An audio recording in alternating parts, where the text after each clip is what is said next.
A ex-sogra afirmou que o meu bebê era neto dela, então a mãe do meu companheiro exigiu um teste de paternidade para provar que a criança era realmente filha do seu filho. Ora bem, eu preciso mesmo de alguns conselhos. Eu tenho 29 anos e sou mulher, o meu companheiro chama-se Mark, tem 30 anos, e eu acabei de ter a nossa filha, Lily, há 2 semanas. Lily é incrível, saudável e a luz das nossas vidas. No entanto, chegar até aqui foi uma verdadeira novela digna de um drama televisivo, e tudo se resume a 2 mães incrivelmente difíceis, a minha ex-sogra e a mãe do Mark. Para que possam entender esta confusão toda, preciso explicar um pouco do meu passado. Eu já fui casada antes, embora por pouco tempo. Conheci o meu ex-marido, vamos chamá-lo de David, quando eu tinha 22 anos e ele tinha 31. Éramos jovens, impulsivos e acreditávamos que estávamos perdidamente apaixonados. Casamo-nos depois de namorar durante cerca de 8 meses. Foi um desastre quase desde o início. Nós éramos simplesmente incompatíveis. Discutíamos constantemente sobre tudo, desde como arrumar a máquina de lavar louça, acreditem ou não, até os nossos planos para o futuro. Ele queria ficar para sempre na nossa pequena cidade natal, comprar uma casa com uma cerca branca e começar logo a ter filhos. Eu, por outro lado, queria focar-me na minha carreira e só pensar em ter filhos mais para o fim dos meus 20 anos. O nosso casamento durou pouco mais de 1 ano, até que ambos percebemos que tinha sido um erro. Não houve uma grande discussão dramática nem traições, apenas uma lenta e dolorosa percepção de que estávamos a fazer-nos infelizes um ao outro. Decidimos divorciar-nos. Foi surpreendentemente amigável.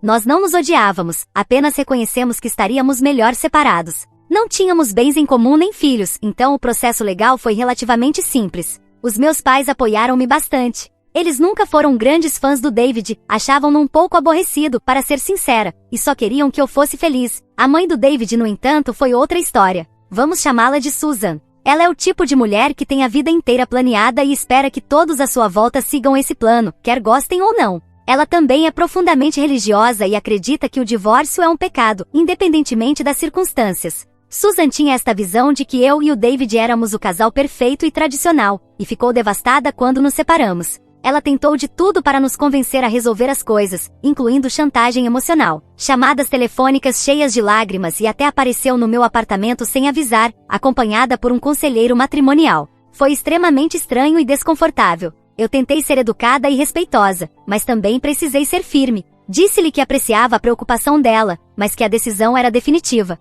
O divórcio foi finalizado há cerca de 7 anos. Eu mudei-me para outra cidade, consegui um ótimo emprego e basicamente comecei uma nova vida. Cortei o contato com David e Susan, não por raiva ou ressentimento, mas porque era necessário para eu seguir em frente. Não éramos amigos nas redes sociais e não tínhamos amigos em comum, então foi um corte limpo. Depois, há cerca de 1 ano e meio, conheci o Mark. Conhecemos-nos numa conferência de trabalho, começamos a conversar durante uma pausa para café e logo criamos uma ligação. Ele era divertido, inteligente, gentil e partilhava comigo a paixão por viagens e aventuras. Trocamos contactos e começamos a namorar pouco tempo depois. O Mark sabia do meu casamento anterior desde o início, não era segredo. Contei-lhe toda a história logo no nosso segundo encontro e ele não se incomodou nem um pouco. Disse que isso fazia parte do meu passado e que não mudava em nada o que ele sentia por mim. Ele próprio já tinha tido alguns relacionamentos longos, então entendia que nem sempre as coisas correm como planeado. Apaixonamo-nos rapidamente. Foi muito diferente da minha relação com o David. Com o Mark tudo parecia mais fácil, natural e empolgante. Tínhamos imenso em comum e, acima de tudo, gostávamos genuinamente da companhia um do outro. Cerca de 6 meses depois de começarmos a namorar, conheci os pais do Mark. O pai dele, John, é o homem mais simpático e descontraído que alguém pode conhecer. Ele recebeu-me de braços abertos e fez-me sentir parte da família imediatamente. A mãe do Mark, Carol, foi uma história completamente diferente. Carol é complicada. É muito refinada, muito formal e extremamente opinativa. Além disso, é incrivelmente ligada ao Mark, que é filho único. Desde o momento em que a conheci, senti que ela estava a avaliar-me e que, na cabeça dela, eu não passava no teste. Ela foi educada, mas havia um claro ar de frieza no ambiente. Fez alguns comentários subtis sobre o meu divórcio, nada abertamente rude, mas dizia coisas como: "Ah, já foste casada antes, que interessante", ou "Sempre acreditei que o casamento é para sempre, não importa o que aconteça". Ela também deixou claro que esperava que o Mark se estabelecesse e construísse uma família tradicional, exatamente como Susan queria para o David. Tentei ignorar e encarar aquilo como uma reação protetora de uma mãe em relação ao filho. Eu esperava que, com o tempo, ela acabasse por se afeiçoar a mim, mas isso nunca aconteceu. Ela era sempre educada, mas nunca verdadeiramente amigável. Fazia perguntas sobre o meu trabalho e a minha família, mas parecia mais um interrogatório do que uma conversa normal. Depois, há cerca de 8 meses, descobri que estava grávida. Foi uma surpresa, mas uma surpresa feliz. Eu e o Mark já tínhamos falado sobre ter filhos no futuro, mas não estávamos propriamente a tentar ativamente. No entanto, ficamos ambos muito felizes com a notícia. Decidimos não nos casar imediatamente. Eu já tinha passado por um casamento apressado antes e não queria repetir essa experiência. Queria ter a certeza de que, quando nos casássemos, seria pelos motivos certos, e não apenas porque íamos ter um bebê. O Mark compreendeu perfeitamente e apoiou a minha decisão. Contamos às nossas famílias. Os meus pais ficaram radiantes, sempre quiseram ter netos. O John ficou igualmente feliz e já começou a falar em construir uma casa na árvore e ensinar o bebê a pescar.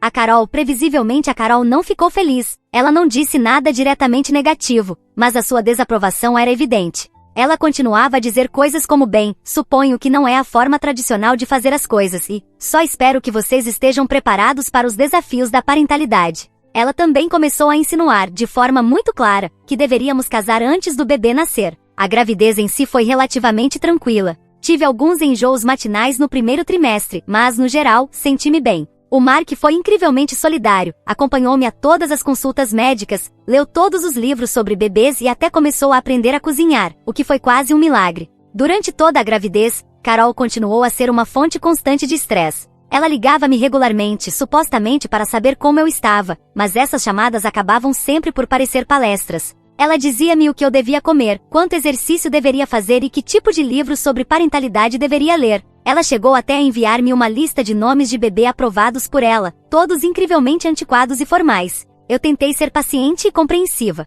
Sabia que ela só estava a tentar ajudar à sua maneira, mas era cansativo. Senti que estava constantemente a ser julgada e criticada. Então, cerca de um mês antes da minha data prevista para o parto, aconteceu algo completamente inesperado. Recebi uma mensagem de um número que eu não reconhecia. A mensagem dizia: "És tu? Aqui é a Susan, a mãe do David. Precisamos de conversar, é sobre o bebê." O meu coração quase parou. Eu não falava com a Susan há anos. Por que é que ela estava a contactar-me agora? E o que é que ela queria dizer com "é sobre o bebê"? Mostrei a mensagem ao Mark e ele ficou tão confuso quanto eu. Decidimos que eu deveria ligar para ela e descobrir o que estava a acontecer. Liguei para a Susan e ela atendeu imediatamente. Ela parecia aflita. Disse: "Eu sei que isto vai parecer loucura, mas acho que o bebê que estás a esperar é filho do David." Fiquei sem palavras. Eu literalmente não conseguia acreditar no que ela estava a dizer. "O que, Susan? Isso é impossível. Eu não vejo David há anos." Respondi. Ela explicou que tinha visto uma foto minha nas redes sociais. Aparentemente, um dos meus parentes distantes tinha me marcado numa foto, e na imagem eu estava claramente grávida. Ela fez alguma pesquisa, que tenho quase a certeza que significa que andou a espreitar os meus perfis online, e chegou à conclusão de que, de acordo com a linha do tempo que ela imaginou, o bebê poderia ser do David. Ela estava convencida de que eu tinha reatado secretamente com o David e que este bebê era dele. Tentei explicar-lhe, o mais calmamente que consegui, que ela estava completamente errada. Contei-lhe sobre o Mark, sobre há quanto tempo estávamos juntos, mas ela não quis ouvir. Continuou a insistir que eu estava a mentir e que precisava de confessar a verdade pelo bem do bebê. A conversa terminou com ela a ameaçar aparecer no hospital quando eu entrasse em trabalho de parto. Desliguei o telefone completamente abalada e confusa. Contei tudo ao Mark e ele ficou furioso. Ele não conseguia acreditar que a Susan tinha feito uma acusação tão absurda. Ele queria ligar-lhe imediatamente e dizer-lhe o que pensava, mas eu convenci-o a não fazer. Eu não queria agravar ainda mais a situação. Decidimos ignorar a Susan e esperar que ela recuperasse o bom senso. Pensamos que ela estava apenas desesperada para que o filho tivesse um neto e que eventualmente perceberia que estava errada. Então, há 2 semanas, entrei em trabalho de parto. Foi um parto longo e difícil, mas no final, a nossa linda filha Lily nasceu. O Mark esteve comigo o tempo todo e foi incrível. Estávamos no quarto de recuperação, exaustos mas eufóricos, quando ouvimos uma confusão do lado de fora da porta. De repente, a Susan entrou disparada pelo quarto, seguida por um segurança que parecia não entender bem o que estava a acontecer. Ela começou a gritar: "Essa é minha neta." "Eu sei que é. Tens de dizer a verdade, tens estado a mentir a toda a gente." Foi um verdadeiro pesadelo. Eu ainda estava a recuperar do parto, emocionalmente fragilizada e completamente humilhada. O Mark interveio e disse a Susan para sair, mas ela recusou-se. Foram precisos 2 seguranças para retirarem fisicamente do quarto. Foi uma situação incrivelmente perturbadora. Eu estava furiosa com a Susan. Depois de voltarmos para casa, decidi ligar ao David. Eu não falava com ele há anos, mas senti que precisava de esclarecer tudo e garantir que ele sabia o que a mãe tinha feito. Quando atendeu, ele parecia surpreendido por ouvir a minha voz. Expliquei-lhe toda a situação e ele ficou horrorizado. Pediu desculpa repetidamente pelo comportamento da mãe. Ele explicou que estava a namorar com outra mulher, chamada Serene. Serene e eu temos nomes parecidos, embora não exatamente iguais. É como se o meu nome fosse Serena e o dela fosse Serene, parecido, mas diferente. David tinha escondido a relação com a Serene da mãe porque sabia o quão obcecada ela estava com a ideia de que ele se casasse novamente e tivesse filhos. Ele não queria lidar com a pressão da mãe. Aparentemente, cerca de um mês antes, a Susan ouviu o David a falar com a Serene ao telefone. Ela ouviu mal o nome e pensou que ele tinha dito o meu nome. Rapidamente concluiu que o David e eu tínhamos reatado e que este bebê era dele. David, sendo um pouco cobarde, palavras dele não minhas, não a corrigiu. Achou que era mais fácil deixá-la acreditar no que queria do que lidar com a reação dela ao seu novo relacionamento. Ele disse à mãe que eu queria manter tudo em segredo, o que explicaria por que motivo ela não tinha ouvido falar de mim. Depois, no dia em que entrei em trabalho de parto, a irmã da Susan estava no mesmo hospital para uma consulta de rotina. Essa mulher só me tinha visto algumas vezes anos atrás, mas sabia da obsessão da Susan comigo e com o David. Quando ela me viu claramente grávida e a ser levada para a maternidade, ligou imediatamente a Susan. Foi assim que a Susan acabou por invadir o meu quarto no hospital, convencida de que eu estava a ter um neto dela. O David pediu desculpa repetidamente. Disse que tinha sido um idiota e que devia ter contado a verdade à mãe há muito tempo. Ele também disse que tentou conversar com a Susan, mas que ela se recusava a acreditar nele. Ele explicou que ele e a Susan estavam a mudar-se para outro estado para ficarem mais próximos da Serene e garantiu-me que não teria de me preocupar com ela novamente. Eu disse-lhe que agradecia ao pedido de desculpas, mas que aquilo que ele e a mãe tinham feito foi extremamente prejudicial. Disse-lhe que não queria voltar a falar nem com ele nem com a Susan nunca mais. O Mark ouviu toda a conversa e ficou furioso. Disse que não conseguia acreditar em como David e a Susan tinham sido egoístas e irresponsáveis. Isso confirmou que eu não estava a exagerar, mas não resolveu o problema maior, a Carol. O Mark contou aos pais o que aconteceu no hospital. Como era de esperar, o John ficou chocado. Ele não conseguia acreditar que a Susan tivesse feito algo tão escandaloso. A Carol, por outro lado, manteve-se surpreendentemente calada. Ela não defendeu a Susan, mas também não a condenou. Limitou-se a dizer, bem, é certamente uma situação complicada. Poucos dias depois, a Carol veio visitar-nos. Trouxe um presente para Lily, um cobertor de bebê muito caro, mas que não era nada do meu estilo. Ela pegou na Lily ao colo durante alguns minutos, elogiando-a com carinho, mas depois foi direto ao assunto. Mark, disse ela, tenho pensado muito em toda esta situação, e acho que para bem de todos, seria melhor se vocês fizessem um teste de paternidade. Fiquei chocada. Não conseguia acreditar que ela estava realmente a sugerir aquilo. O Mark olhou para mim, com os olhos cheios de uma mistura de raiva e pedido de desculpa. Não vou fazer isso, mãe, respondeu ele firmemente. Eu confio completamente na minha companheira. Isto é ridículo. A Carol não desistiu. Não se trata de confiança, Mark, insistiu ela. Trata-se de responsabilidade. Tu precisas de ter certeza absoluta. E se a Susan estiver certa? E se esse bebê for filho do David? Foi então que decidi falar. Carol, disse eu, posso garantir-lhe que este bebê é filho do Mark. Eu não estive com mais ninguém desde que o conheci. Esta sugestão é insultuosa. Ela olhou para mim com um olhar frio e firme. Eu só estou a tentar proteger o meu filho, respondeu ela. Tenho a certeza de que compreendes. A conversa ficou ainda mais tensa a partir daí. Terminou com o Mark a dizer à mãe que nem sequer consideraria fazer um teste de paternidade e que se ela não conseguisse confiar nele e respeitar a nossa relação, então não seria bem-vinda nas nossas vidas. A Carol saiu furiosa e desde então não voltamos a falar com ela. O Mark tentou ligar-lhe algumas vezes, mas ela não atendeu. O John ligou ao Mark mais tarde, muito aborrecido com toda a situação. Ele sente-se preso no meio de tudo isto e não sabe o que fazer. Então, aqui estou eu, Reddit. Sou uma mãe de primeira viagem, a tentar lidar com os desafios da maternidade e ao mesmo tempo, a enfrentar este drama familiar completamente insano. Estou magoada e zangada porque a Carol duvidou da minha integridade e questionou a paternidade da Lily. Também estou preocupada com o impacto que isto poderá ter a longo prazo na relação do Mark com a mãe. Eu disse a Carol que se ela continuasse a insistir nessa história do teste de ADN, podia esquecer que existíamos. Claro que não usei exatamente essas palavras, fui mais educada, mas a mensagem foi clara. Disse-lhe que se ela não fosse capaz de aceitar que a Lily é filha do Mark sem precisar de uma prova, então não tinha lugar na nossa vida. Eu quero que o Mark tenha uma boa relação com a mãe, mas também me recuso a ser tratada com tanto desrespeito. E definitivamente não quero que a minha filha cresça perto de alguém que duvida das suas origens. Se alguém tiver algum conselho ou sugestão sobre como lidar com esta situação, estou disposta a ouvir. Atualização 1. Uau, eu não esperava que esta publicação tivesse tanta repercussão. Quero agradecer a todos pelo apoio e pelos conselhos. Foi incrivelmente reconfortante saber que eu não estou maluca e que o comportamento da Carol foi completamente inapropriado. Muitos de vocês sugeriram que eu conversasse com o Mark sobre estabelecer alguns limites claros com a mãe dele, e vocês têm toda a razão. Eu vim a evitar essa conversa porque estava exausta e não queria lidar com ainda mais drama, mas era algo que precisava de ser feito. Então, na noite passada, depois que a Lily adormeceu, o Mark e eu tivemos uma longa conversa. Eu contei-lhe o quanto me senti magoada e desrespeitada com o pedido da Carol para fazermos um teste de paternidade. Também lhe disse que estava preocupada com o impacto que esta situação estava a ter na relação dele com o pai, o John. O Mark compreendeu perfeitamente. Ele disse que estava furioso com a mãe, não só pelo pedido do teste de paternidade, mas também pelo comportamento que ela teve ao longo da minha gravidez. Disse-me que há anos que andava a inventar desculpas para justificar as atitudes da Carol, mas que agora finalmente estava a vê-la pelo que ela realmente é, uma mulher controladora e manipuladora que se preocupa mais com a própria imagem do que com a felicidade do próprio filho. Ele contou-me que tentou ligar-lhe novamente, mas que ela ainda não estava a atender. Ele deixou-lhe uma mensagem de voz, dizendo que estava decepcionado com ela e que não voltaria a entrar em contato até que ela se desculpasse comigo e aceitasse a Lily como filha dele, sem mais perguntas ou condições. O Mark também me contou que voltou a falar com o John. O John está de coração partido com toda esta situação. Ele ama Carol, mas também reconhece que ela está errada.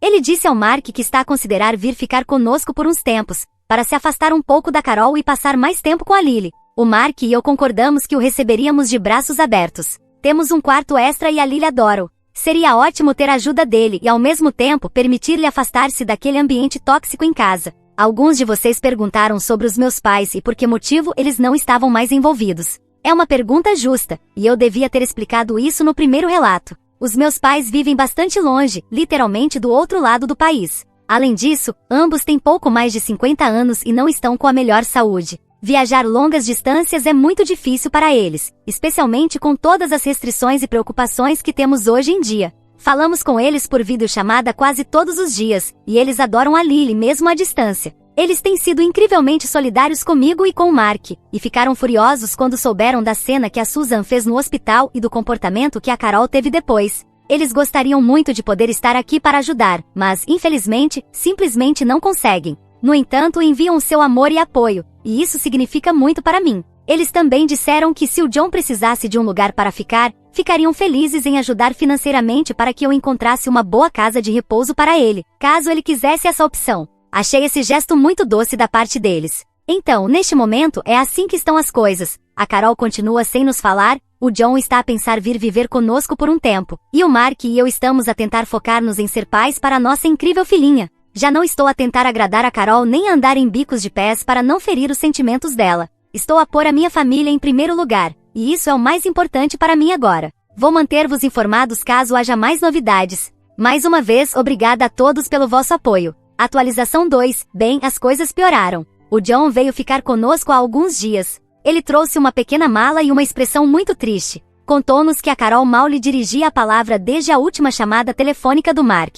Ela estava fria e distante, e ele simplesmente não aguentava mais essa situação. No primeiro dia, ele passou a maior parte do tempo apenas a mimar a Lily e a conversar com o Mark.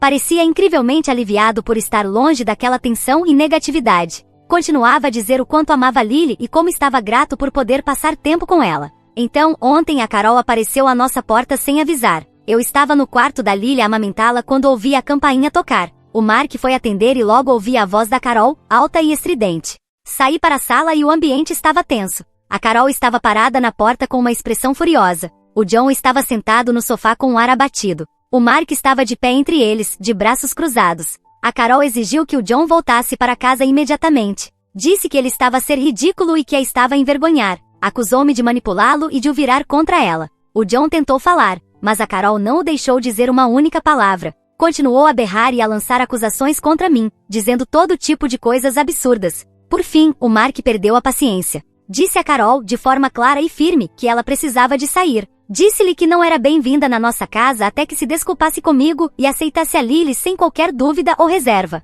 A Carol ficou chocada. Era óbvio que não estava habituada a que o Mark lhe fizesse frente. Ela gaguejou por um momento, depois virou-se e saiu furiosa, batendo a porta com força. Foi uma situação incrivelmente estressante. Senti-me péssima pelo John.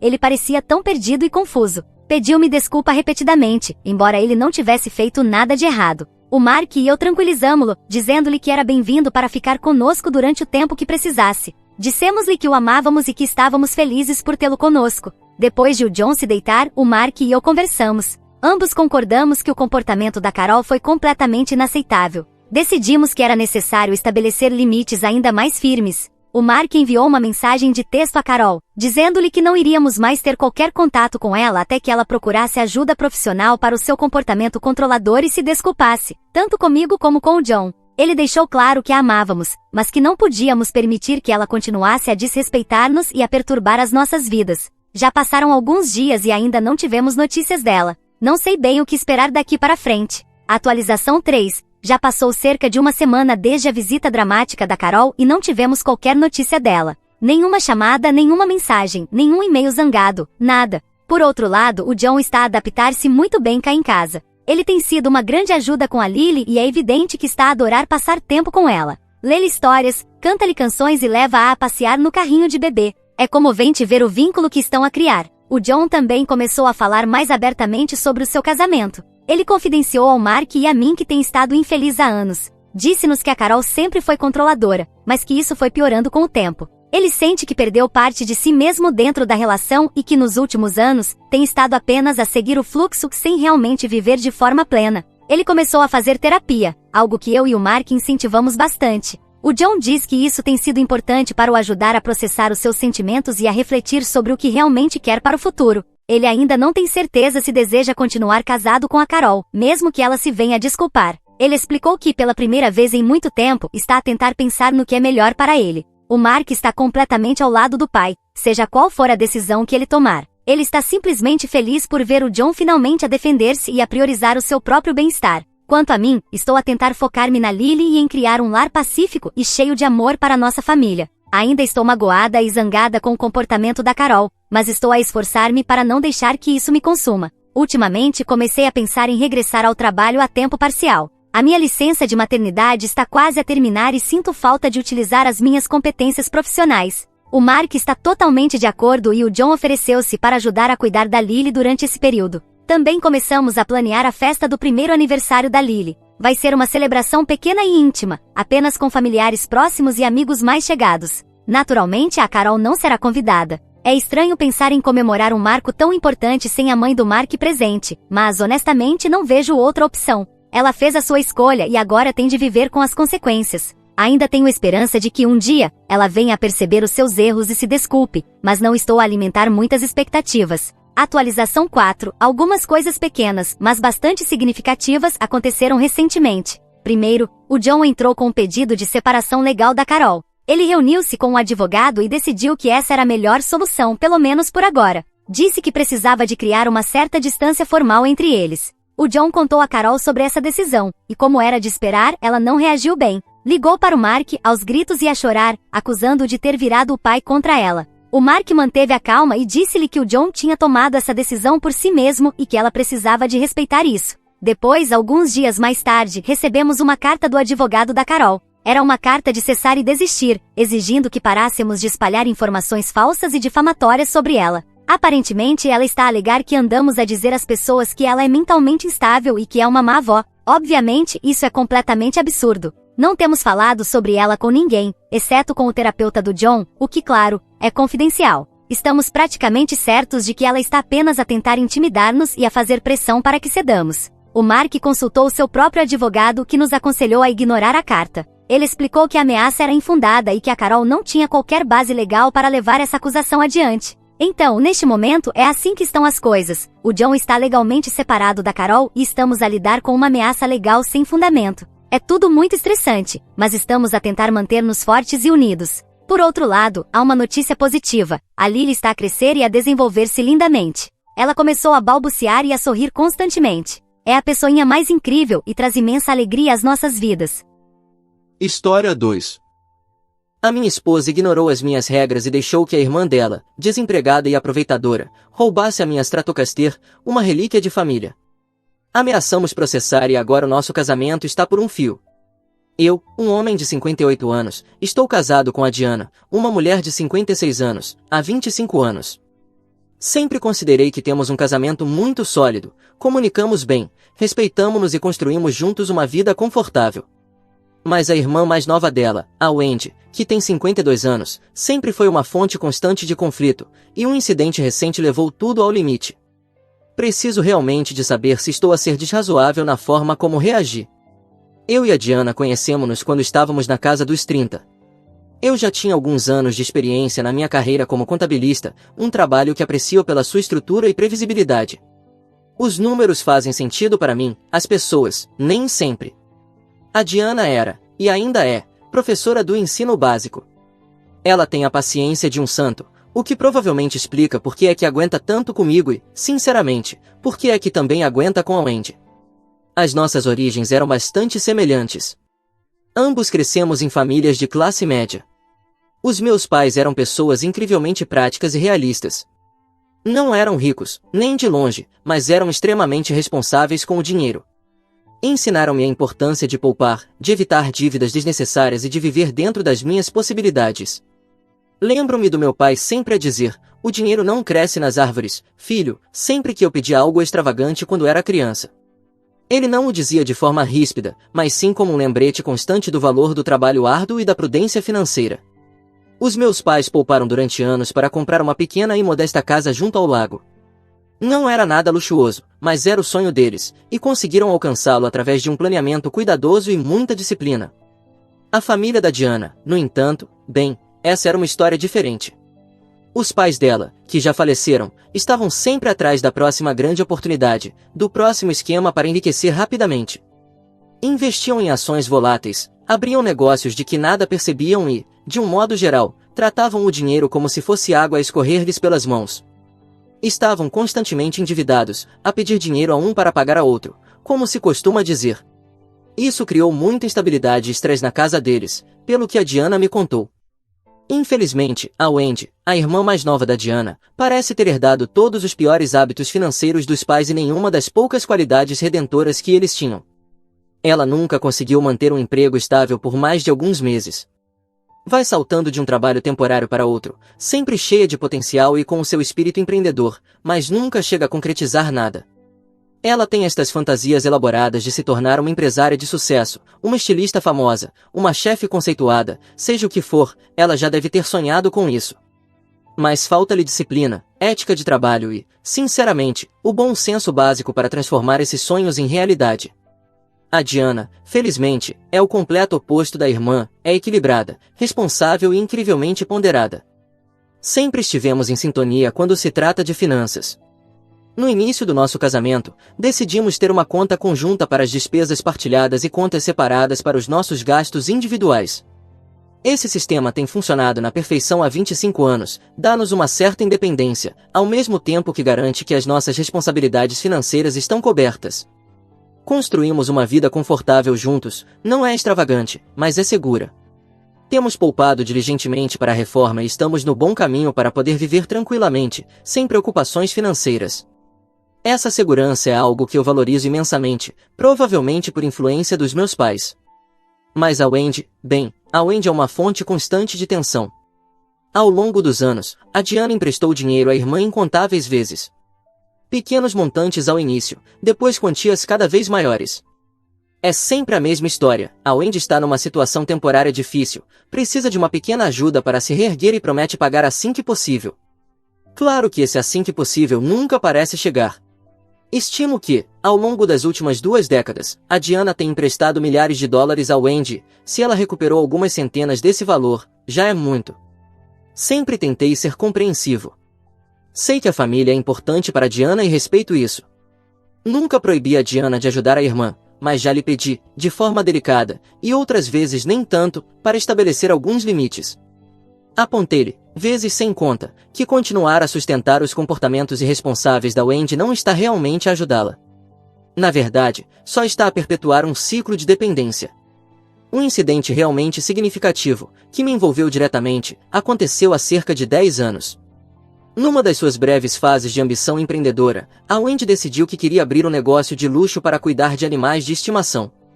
Agora, a Wendy nunca teve um animal de estimação, não tem qualquer formação na área do cuidado com animais e, além disso, não tem absolutamente nenhuma experiência na gestão de negócios de qualquer tipo. Mas ela estava convencida de que aquilo era o caminho certo para enriquecer. Ela precisava de um empréstimo considerável para começar e pediu a Diana para ser fiadora. A Diana estava a considerar seriamente a ideia, queria apoiar a irmã, acreditar nela e dar-lhe uma oportunidade. Eu, no entanto, fui absolutamente contra. Expliquei a Diana, de forma muito clara e direta, que assinar como fiadora nos tornaria legalmente responsáveis por toda a dívida se a Wendy não conseguisse pagar, o que, tendo em conta o seu histórico, parecia quase inevitável. Pintei um cenário bem claro das possíveis consequências. Foi uma conversa difícil. A Diana ficou magoada comigo, acusou-me de não a apoiar e de não compreender a importância da lealdade familiar. Argumentou que a Wendy só precisava de uma oportunidade, uma chance para provar que conseguia. Eu, por outro lado, insisti que já lhe tínhamos dado inúmeras oportunidades e que aquilo era demasiado arriscado. Andamos nisto durante vários dias, mas, finalmente, a Diana acabou por ceder. Ela viu que o que eu dizia fazia sentido, mesmo que não gostasse da ideia. Disse então a Wendy que não poderia ser fiadora sozinha. Como era de esperar, a Wendy ficou furiosa. Acusou-me de ser controlador e manipulador, de estar deliberadamente a sabotar os seus sonhos. Fez uma enorme chantagem emocional com a Diana, dizendo que eu não acreditava nela e que a Diana estava a escolher-me a mim em vez da própria irmã. Como era previsível, o negócio de grooming para animais foi um desastre completo. Em menos de 6 meses, fechou portas, deixando a Wendy ainda mais endividada. E, claro, ela nunca pediu desculpa a Diana ou a mim. Simplesmente seguiu em frente para o próximo esquema, a próxima grande ideia. Avançando agora até há cerca de 6 meses. O meu tio, irmão do meu pai, faleceu. Ele era solteiro, músico e uma alma genuinamente bondosa. Deixou-me como herança as suas posses mais valiosas, uma coleção de guitarras vintage. E não eram guitarras quaisquer, eram peças de coleção, algumas datadas da década de 1960. Havia uma belíssima Gibson acústica antiga, uma clássica Fender Telecaster, a joia da coroa, uma Fender Stratocaster de 1967 em condições impecáveis. Para mim, aquelas guitarras eram muito mais do que meros instrumentos musicais. Lembro-me de o visitar quando era criança e de ficar fascinado com os sons que ele conseguia criar com aquelas guitarras. Ele deixava-me dedilhar as cordas com cuidado, ensinava-me como segurá-las, mesmo que eu não tivesse qualquer talento musical. Quando herdei aquela coleção, soube que precisava de protegê-la. Transformei o nosso quarto de hóspedes numa pequena sala de escritório e música. Instalei um sistema de segurança de alta qualidade, incluindo uma porta reforçada com várias fechaduras.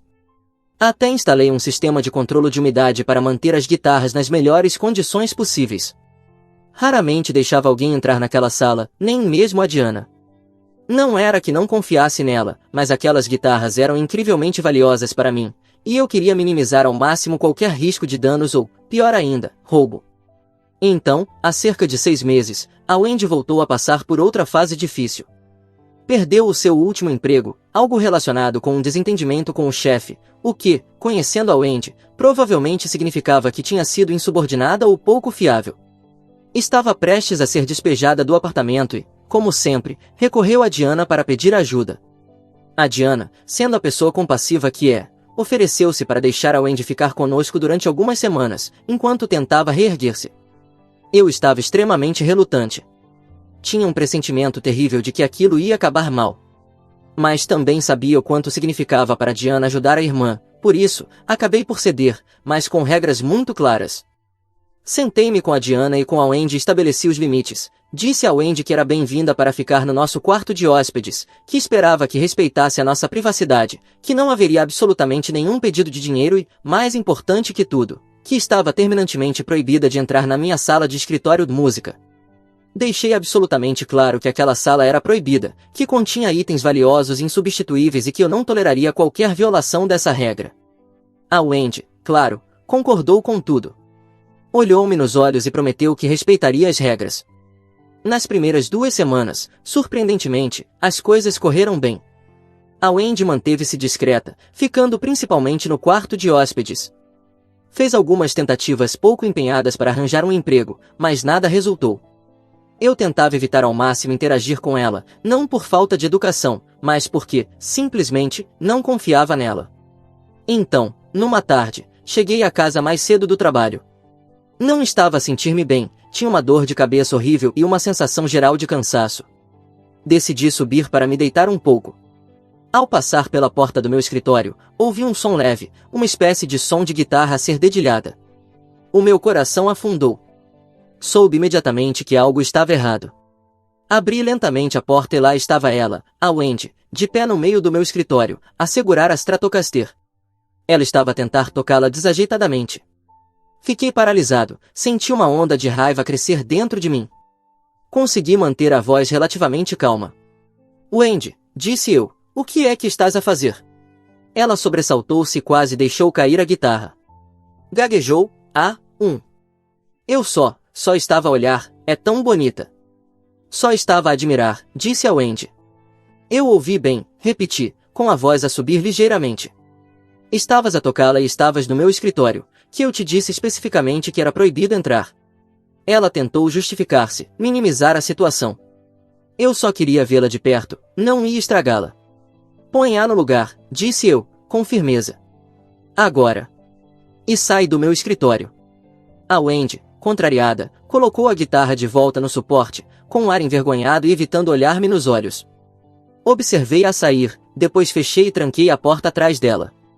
De imediato, inspecionei todas as guitarras, verificando cuidadosamente se havia riscos ou danos. Felizmente, parecia estar tudo em ordem, mas ainda assim estava profundamente abalado. Aquilo foi uma violação clara da minha confiança. Contei a Diana o que tinha acontecido assim que ela chegou à casa do trabalho. Ela ficou cheia de remorsos, pediu desculpa e prometeu que falaria com a Wendy para garantir que nunca mais voltaria a acontecer. Uma semana depois, precisei de sair da cidade numa viagem de negócios. Era uma viagem curta, apenas 3 dias, mas fiquei apreensivo por deixar a Wendy sozinha em casa. Antes de partir, lembrei a Diana, mais uma vez, da importância de manter a Wendy fora do meu escritório. A Diana garantiu-me que tinha compreendido e que seria cuidadosa. Quando regressei da viagem, à primeira vista parecia que estava tudo normal. A Diana recebeu-me à porta e conversamos sobre a minha viagem e sobre a sua semana na escola.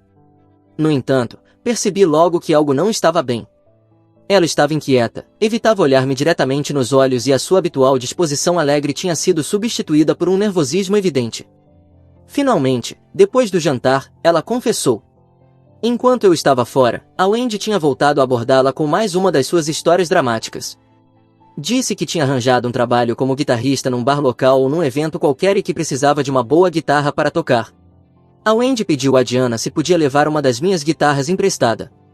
A Diana, sentindo-se pressionada, e, suspeito eu, culpada pelo incidente anterior, acabou por ceder. Mas ela garantiu-me que só tinha dado autorização para levar uma guitarra, a menos valiosa de todas, uma guitarra acústica que eu raramente usava. A Diana afirmou que tinha deixado claro que a Stratocaster e as outras guitarras elétricas eram proibidas. O meu coração afundou.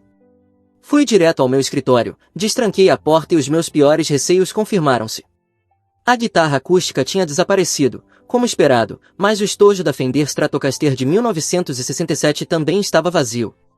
Virei-me para Diana. Ela levou a Stratocaster, não levou. A Diana desatou a chorar. Admitiu que a Wendy tinha levado a Stratocaster também, alegando que a guitarra acústica não era boa o suficiente para a atuação e que precisava de um instrumento melhor. A Diana não soube disso até depois de a Wendy já ter saído com a guitarra. Ela tentou ligar-lhe para que a devolvesse, mas a Wendy foi inflexível, garantindo que a ia devolver em perfeitas condições. Liguei imediatamente para a Wendy. As chamadas iam diretamente para o voicemail. Deixei-lhe várias mensagens furiosas, exigindo que devolvesse as guitarras de imediato e ameaçando avançar com ações legais. As horas passaram e não houve qualquer resposta da Wendy. A Diana estava inconsolável, pedindo desculpa repetidamente e tentando desesperadamente contactar a irmã. Ela sentia-se responsável, e, de certa forma, era. Mas eu já estava para lá do ponto de me importar com desculpas. Finalmente, após quase 10 dias de silêncio, a Wendy telefonou de volta para Diana. A história que contou foi simplesmente inacreditável. Alegou que teve de vender as guitarras para pagar uma renda de emergência e outras despesas essenciais. Insistiu que sempre teve a intenção de as recomprar eventualmente, que só precisava de mais algum tempo. Teve ainda o descaramento de se fazer de vítima. Eu fiquei sem palavras. Não conseguia acreditar no nível de egoísmo e na falta de consideração daquela mulher. Disse a Diana que aquilo era absolutamente inaceitável, que aquilo era roubo, puro e simples. Disse-lhe que a Wendy precisava de devolver as guitarras ou pagar-me o valor total de mercado delas, o que, só para a Stratocaster, representava uma soma bastante elevada, bem acima das 5 cifras. Para crédito da Diana, ela finalmente pareceu compreender a gravidade da situação. Concordou que a Wendy tinha ultrapassado todos os limites. Tentou falar com ela, implorou-lhe para devolver as guitarras ou pagar o que devia, mas a Wendy foi inflexível. Disse que não entendia por que é que eu estava a fazer tanto drama por umas guitarras velhas. Acusou-me de ser materialista e insensível às suas dificuldades. Pior ainda, tentou manipular a Diana, dizendo que ela devia apoiar a família em vez de ficar do meu lado. É aqui que começo a duvidar de mim mesmo, e é por isso que preciso de uma opinião externa. Disse a Diana que, como ela tinha dado autorização para que a Wendy levasse a guitarra acústica, e como a Wendy claramente não ia assumir qualquer responsabilidade, esperava que a Diana cobrisse o custo da substituição dessa guitarra. Não se tratava do dinheiro, embora essa guitarra valesse várias centenas de dólares. Era uma questão de princípio. A Diana tinha violado a minha confiança e precisava de assumir alguma responsabilidade pelas consequências. Quanto a Stratocaster, disse-lhe que considerava a Wendy a principal responsável, mas que, uma vez que a Diana tinha, mesmo que involuntariamente, facilitado o roubo, esperava que fizesse tudo o que estivesse ao seu alcance para recuperá-la ou garantir que a Wendy me compensasse pela perda. Deixei claro que, se a Wendy se recusasse a cooperar, eu avançaria com uma queixa na polícia e consideraria processá-la num tribunal de pequenas causas. A Diana ficou destroçada. Disse que não tinha esse tipo de dinheiro disponível, que isso esgotaria as suas poupanças pessoais e colocaria uma pressão significativa nas nossas finanças. Acusou-me de estar a ser injusto, de estar a dar mais valor a bens materiais do que à família. Estamos a discutir isto constantemente há semanas. A situação com a Wendy continua por resolver. As guitarras continuam desaparecidas. O nosso casamento está sob uma enorme tensão. Eu compreendo que a minha esposa só estava a tentar ajudar a irmã e que foi colocada numa posição difícil. Mas sinto que ela ignorou completamente os meus sentimentos. Então, Reddit, aqui estou eu. Estou a ser desrazoável por me recusar a simplesmente aceitar a perda destas guitarras valiosas e sentimentais? Estou genuinamente dividido. Eu amo a minha esposa, mas também sinto que preciso de defender aquilo que é meu e proteger aquilo que me pertence. Atualização 1. Quero agradecer a todos os que responderam à minha publicação inicial. O apoio e os conselhos que recebi foram avassaladores, e sinceramente, bastante reconfortantes. Tem sido incrivelmente útil ouvir tantas pessoas que passaram por situações semelhantes e saber que não estou sozinho ao sentir-me assim. Muitos de vocês apontaram, com toda a razão, que embora a Wendy seja, sem dúvida, a principal culpada nesta situação, a Diana também tem uma parte significativa de responsabilidade. E tem toda a razão. No calor da raiva e da frustração devido ao roubo das guitarras, concentrei-me sobretudo nas ações descaradas da Wendy e na sua total falta de respeito pela minha propriedade. Não tinha ainda processado completamente o papel que a Diana teve ao permitir que isso acontecesse, ao criar a oportunidade para que a Wendy fizesse o que fez. Ler os vossos comentários, muitos dos quais enfatizavam a importância da confiança e dos limites num casamento, ajudou-me a ver as coisas com mais clareza. Percebi que estava a dirigir grande parte da minha raiva para fora, para a Wendy, quando na verdade uma parte significativa dela precisava de ser abordada com a Diana. Ontem à noite, tive uma conversa longa e muito difícil com a Diana. Felizmente, não foi uma discussão aos gritos. Disse a Diana que lamentava ter focado toda a minha frustração apenas nas ações da Wendy por não ter reconhecido plenamente o papel que ela própria teve nesta confusão. Disse-lhe que compreendia que ela estava apenas a tentar ajudar a irmã, que as suas intenções eram apoiar e demonstrar amor. Mas também expliquei, da forma mais calma e clara que consegui, o quanto as suas ações me magoaram profundamente. Reforcei o valor sentimental que aquelas guitarras tinham para mim, especialmente a Stratocaster. Tentei fazê-la perceber que não se tratava apenas do valor monetário, embora esse fosse, sem dúvida, significativo. Tratava-se das memórias e da ligação emocional que eu tinha com o meu tio. Disse-lhe que senti que ela tinha colocado as necessidades da Wendy acima da confiança que é fundamental no nosso casamento. Desta vez, a Diana ouviu-me. Pediu desculpa novamente e admitiu que tem vindo a permitir os comportamentos da Wendy há anos, movida por uma combinação de culpa, lealdade familiar e talvez uma esperança ingênua de que a Wendy eventualmente mudasse. Confessou que sempre sentiu que era responsável na família. Reconheceu que dar permissão a Wendy para levar qualquer uma das minhas guitarras, depois de eu ter deixado claro que isso era proibido, foi uma enorme violação da minha confiança. Conversamos sobre soluções, sobre como seguir em frente. A Diana não tem dinheiro suficiente nas suas poupanças pessoais para cobrir o valor total da substituição de ambas as guitarras, nem sequer perto disso. A Stratocaster, por si só, vale uma quantia considerável. Aqui está o que decidimos, pelo menos para já. 1. A Diana irá usar o que tem nas suas poupanças pessoais para comprar uma guitarra acústica de substituição. Não será exatamente o mesmo modelo, claro, mas irá encontrar uma guitarra comparável, com qualidade e valor semelhantes. 2. Vamos dar a Wendy uma última oportunidade para fazer o que é certo. Damos-lhe uma semana para devolver a Stratocaster em perfeitas condições ou para nos entregar o valor total que recebeu ao vendê-la, juntamente com uma prova verificável do preço de venda. Não estou otimista, mas sentimos que tínhamos de lhe dar esta última oportunidade. 3. Se a Wendy não cumprir este prazo de uma semana, avançaremos com uma ação judicial. Muitos de vocês sugeriram que o Tribunal de Pequenas Causas seria a melhor opção, e parece-nos a via mais lógica. Vamos consultar um advogado para discutir as nossas opções e garantir que seguimos os procedimentos corretos. A ideia de processar a minha cunhada é extremamente desagradável, mas sinto que preciso de proteger o que é meu. 4. Toda esta situação revelou problemas profundos na nossa comunicação e na forma como lidamos com conflitos familiares. Concordamos ambos que precisamos de ajuda profissional para resolver estas questões. Já marcamos a nossa primeira sessão com um terapeuta matrimonial. Tenho esperança que isto nos ajude a fortalecer a nossa relação e a desenvolver formas mais saudáveis de lidar com estas situações. 5. E, por último, não posso enfatizar isto o suficiente, é evidente que precisamos de estabelecer limites muito rigorosos daqui para frente. Isto não é uma solução mágica. Não traz de volta a minha Stratocaster. Não apaga a dor e a raiva que ainda sinto. Mas é um começo. Atualização 2. Já passou um mês desde a minha última atualização e gostaria de poder dizer que as coisas se resolveram como por magia. Não foi o caso. Houve algum progresso, mas infelizmente também surgiram novas complicações. O prazo de uma semana que demos ao Wendy para devolver a Stratocaster ou pagar o valor correspondente passou, com um resultado previsível, absolutamente nada. Nem guitarra, nem dinheiro, nem sequer uma mensagem. Ela ignorou as nossas chamadas como se não existíssemos. A Diana, para seu crédito, conseguiu finalmente falar com a Wendy ao telefone depois de vários dias a tentar. Segundo o que a Diana me contou, a conversa foi um autêntico espetáculo de manipulação e evasivas. A Wendy inventou uma história sobre a guitarra estar guardada na casa de um amigo e que não conseguia ir buscá-la naquele momento por causa de uma desculpa qualquer. Prometeu, vagamente, que iria arranjar uma solução, mas era tudo conversa fiada. Ficou claro que ela não tinha qualquer intenção de assumir a responsabilidade pelas suas ações. Por isso, avançamos com o nosso plano.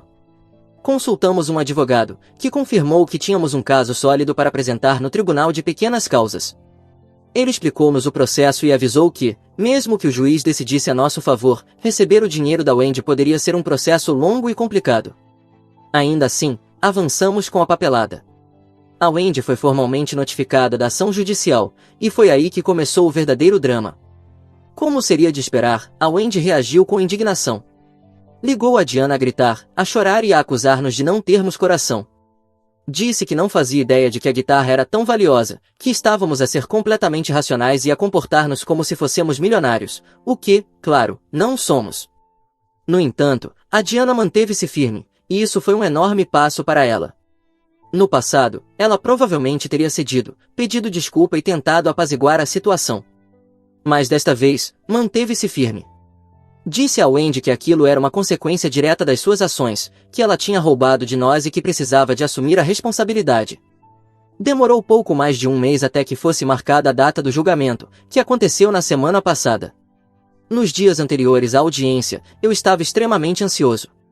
Nunca tinha estado envolvido em qualquer tipo de processo judicial e toda a situação parecia-me incrivelmente intimidante.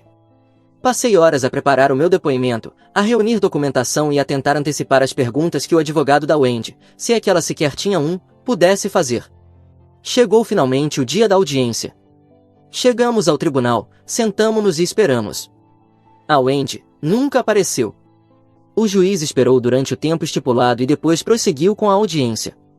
Ele analisou a nossa documentação, ouviu o meu breve depoimento e, sem encontrar qualquer razão para contestar o nosso pedido, decidiu a nosso favor por ausência da parte acusada.